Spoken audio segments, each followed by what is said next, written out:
and when the heat gets stronger, we just lather our skin with sunscreen, close our eyes again, and drift off into a silent sleep, knowing we're protected from whatever else the day might bring. This protection is beautiful. She asks me if she's beautiful every Friday night.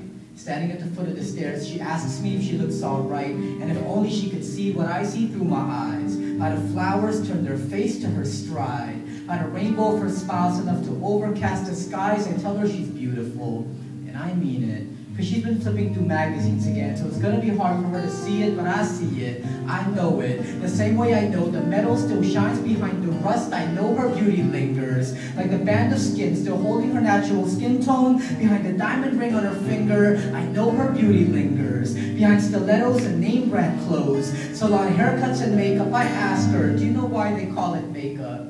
Because too much of it makes you make up lies about who you really are, and you already shine brighter than any star. You could see it if the city would only turn its lights off for once, but it seems the world has forgotten where the shine should really come from. We're thinking outside in instead of inside out, baby. That was some of that lipstick off your mouth that makes my cheeks feel greasy.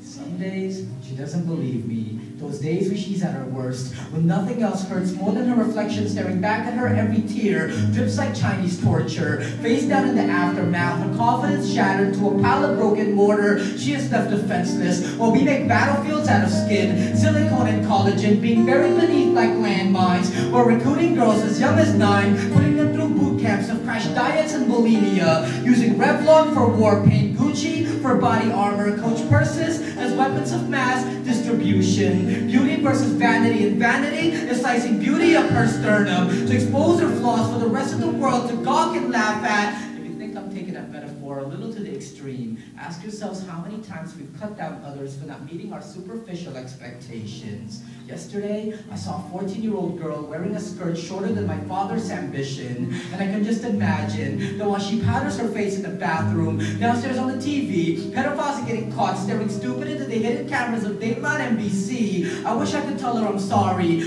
we let you down. I promise you can return to slumber parties and gossiping about boys when the world decides to finally come around. I am not self-proclaimed righteous. In fact, I've stared at more cleavage than I can count. But if there's any glimpse of any honesty left in me, then let this poem be the way that honesty should sound. You're beautiful, and I'll repeat it until it saves you, until you learn you can spend an entire lifetime in a bathroom, but it will never compare to how perfect you already are, exactly the way God made you. So let the flowers turn their face to your radiance, let your heartbeat pulsate to your skin, marvel at your magnificence in the mirror, spin then do it again. Beauty is nothing more than confidence, and vanity is nothing more than shackles and love. Love will never equal a man whose knees are scraped with carpet burns from trying to run out your door with his pants around his ankles, wear your smile like a sundress, wear your mystique like sunscreen to protect yourself from being burned by the sheer ugliness of beauty magazines, because the sun is shining and the sunscreen will help you see that the protection will always be beautiful, just as you will always be beautiful. You will always be beautiful